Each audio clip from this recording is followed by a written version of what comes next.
हमारे YouTube channel पर हार्दिक स्वागत है। आप सभी का हार्दिक आभार जो आपने शिव रुद्राष्टकम के संस्कृत पाठ और हिंदी अनुवाद को इतना ढेर सारा प्यार दिया और आपने कमेंट बॉक्स में मुझे ढेर सारा आशीर्वाद भी दिया। उम्मीद करती हूँ कि इस तरह का प्यार और आशीर्वाद आप सभी सदा बनाए रखेंगे।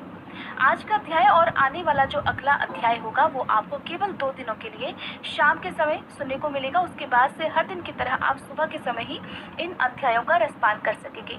ऐसा इसलिए क्योंकि इन 2 दिनों में हमारे इस चैनल पर आपको एकादशी व्रत की पूजा विधि और कथा के साथ साथ सावन सोमवार की पूजा विधि और कथा, साथ ही प्रदोष व्रत की कथा भी सुनाई जाएगी। अगर आप भगवान शिव की पूजा करके इन व्रतों को रखते हैं या भगवान विष्णु की पूजा करके एकादशी का उपवास रखते हैं तो प्लीज आप इन वीडियोस को भी एक बार जरूर देख लीजिएगा। आज की इस वीडियो में आप सुनेंगे 12 दिव्य ज्योतिर्लिंगों में से एक नागेश्वर ज्योतिर्लिंग की कथा और वीडियो के लास्ट में आप 12 ज्योतिर्लिंग मंत्र का हिंदी में अनुवाद भी सुनेंगे, जो कि एक श्रोता है जिनका नाम दिव्या सिंह है। उन्होंने कहा था कि आप अगली बार 12 ज्योतिर्लिंग का जो मंत्र है उसे ठीक से स्क्रीन पर जरूर लिखिएगा और उसका उच्चारण सही से करके हिंदी अनुवाद भी बताइएगा। तो आप प्लीज आज की इस वीडियो के लास्ट में इस श्लोक को एक बार फिर से जरूर देख लीजिएगा। सावन का बहुत ही पवित्र महीना चल रहा है और ऐसे में भोलेनाथ की कृपा पाने के लिए भक्तगण पूरे सावन के महीने में भगवान शिव की पूजा करते हैं। शास्त्रों के अनुसार कोई भी भक्त जो पूरे सावन माह के व्रतों का पालन करता है तो उन्हें भगवान शिव मनचाहा आशीर्वाद प्रदान करते हैं। साथ ही माना जाता है कि जो भी व्यक्ति 12 ज्योतिर्लिंगों में से किसी एक के दर्शन भी अगर सावन के महीने में कर ले तो उनके तो वारे न्यारे हो जाते हैं। और आज की इस वीडियो में आप जानेंगे नागेश्वर ज्योतिर्लिंग के बारे में। ये ज्योतिर्लिंग गुजरात प्रांत में द्वारकापुरी से लगभग 17 मील की दूरी पर स्थित है और इस पवित्र ज्योतिर्लिंग के दर्शन की हमारे शास्त्रों में बहुत बड़ी महिमा बताई गई है। शास्त्रों में मान्यता है कि सावन के महीने में जो भी नागेश्वर ज्योतिर्लिंग की उत्पत्ति और महात्म्य की कथा सुनेगा वह सारे पापों से मुक्ति पाकर समस्त सुखों को भोगता हुआ अंत में भगवान शिव के परम दिव्य परम धाम को प्राप्त हो जाएगा। हिंदू धर्म के अनुसार नागेश्वर अर्थात नागों का ईश्वर होता है और ये विष आदि से बचाव का सांकेतिक भी है। रुद्र संहिता में इन भगवान को दारुका वने नागेशम कहा गया है। पुराणों में नागेश्वर ज्योतिर्लिंग की जिस कथा का वर्णन है उसके अनुसार सुप्रिय नामक एक बड़ा धर्मात्मा और सदाचारी वैश्य था। वह भगवान शिव का अनन्य भक्त था। वह निरंतर भगवान शिव की पूजा आराधना और ध्यान में तल्लीन रहा करता था। अपने सारे काम वह भगवान शिव को अर्पित करने के बाद ही करता था। वह हर समय हर क्षण मन वचन और कर्म से हर समय भगवान शिव की पूजा में और ध्यान में ही तल्लीन रहा करता था।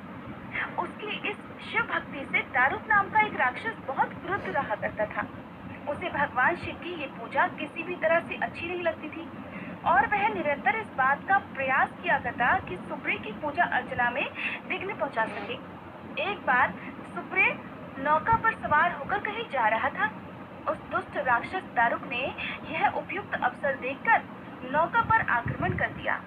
उसने नौका में सवार सभी यात्रियों को पकड़कर अपनी राजधानी में ले जाकर कैद कर लिया। सुप्रिय कारागार में भी अपने हर दिन के अनुसार भगवान शिव की पूजा आराधना करने लगा। अन्य बंदी यात्रियों को भी वह शिव भक्ति की प्रेरणा देने लगा। दारुक ने जब अपने सेवकों से सुप्रिय के विषय में ये समाचार सुना तब वह बहुत क्रोधित होकर उस कारागार में जा पहुंचा जहां सुप्रिय बंद था। सुप्रिय उस समय भगवान शिव के चरणों में ध्यान लगाए हुए दोनों आंखें बंद किए बैठा था। उस राक्षस ने उसकी ये मुद्रा देखी तो अत्यंत भीषण स्वर में उसे क्रोध में डांटते हुए कहा, अरे दुष्ट वैश्य, तू आंखें बंद कर इस समय कहाँ कौन से उपद्रव और षड्यंत्र करने की बात सोच रहा है। उसके ये कहने पर भी धर्मात्मा शिव भक्त सुप्रिय की समाधि भंग नहीं हुई। अब तो वह दारुक राक्षस क्रोध से एकदम पागल हो उठा। दारुक क्रोधित होकर जैसे ही सुप्रिय का वध करने के लिए आया तो उसे देखकर सुप्रिय भगवान शिव से रक्षा करने की विनती करने लगा।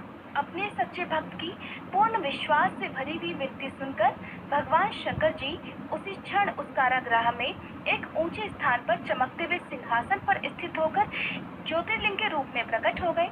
तब अपने भक्त की रक्षा करने के लिए भगवान शिव ने पाशुपतास्त्र से दारुका और उसके सैनिकों के अस्त्र शस्त्र को नष्ट कर उन सभी का वध कर दिया। वैश्य सुप्रिय ने उस ज्योतिर्लिंग का विधिवत पूजन किया और फिर भगवान शिव से इसी स्थान पर स्थित हो जाने का आग्रह किया। भगवान शिव अपने भक्त का आग्रह मानकर वही ज्योतिर्लिंग के रूप में स्थित हो गए। इस प्रकार ज्योतिर्लिंग स्वरूप भगवान शिव नागेश्वर कहलाए और मां पार्वती भी नागेश्वरी के नाम से विख्यात हो गई। अब सुनिए द्वादश ज्योतिर्लिंग स्तोत्र और हिंदी अनुवाद। यदि आप संस्कृत में पाठ ना भी कर पाए तो भी सावन के महीने में आप किसी भी समय भगवान शिव का ध्यान करते हुए सभी ज्योतिर्लिंगों का ध्यान करें और हिंदी अनुवाद का पाठ भी आप खुद पढ़ या सुन सकते हैं। ओम सौराष्ट्रे सोमनाथम च श्रीशैले मल्लिकार्जुनम उज्जयिन्यां महाकालम ओंकारम ममलेश्वरम परल्यां वैद्यनाथम डाकिन्यां भीमशंकरम सेतुबंधे तु रामेशम नागेशम दारुकावने। अर्थात सौराष्ट्र में अर्थात गुजरात में श्री सोमनाथ, श्री शैल पर्वत अर्थात आंध्र प्रदेश में श्री मल्लिकार्जुन, उज्जैन मध्य प्रदेश में श्री महाकालेश्वर, ओंकारेश्वर, ममलेश्वर, परली महाराष्ट्र में श्री वैद्यनाथ, डाकिनी महाराष्ट्र में श्री भीमाशंकर, सेतुबंध तमिलनाडु में श्री रामेश्वरम, दारुकावन गुजरात में श्री नागेश्वरम, वाराणस्यां तु विश्वेशम त्र्यंबकम गौतम तटे, हिमालये तु केदारम कृष्णेशम तु शिवालये, एतानि ज्योतिर्लिंगानि सायं प्रातः पठे नरः सप्तजन्म कृतं पापम स्मरणेन विनश्यति। अर्थात वाराणसी उत्तर प्रदेश में श्री विश्वनाथ, गौतमी नदी महाराष्ट्र के तट पर श्री त्र्यंबकेश्वर, हिमालय उत्तराखंड में श्री केदारनाथ और शिवालय महाराष्ट्र में श्री कृष्णेश्वर में आप विराजमान हैं। जो नर प्रतिदिन प्रातः और संध्या काल के समय इन 12 ज्योतिर्लिंगों के नामों का पाठ करते हैं, इन ज्योतिर्लिंगों के स्मरण मात्र से ही उनके 7 जन्मों के पापों का विनाश हो जाता है। साथ ही जो भक्त 12 ज्योतिर्लिंगों के दर्शन करने में यात्रा करने में असमर्थ हो, फिर भी इस स्तोत्र के पठन या श्रवण मात्र से ही सभी 12 ज्योतिर्लिंगों के दर्शन का फल प्राप्त कर लेता है।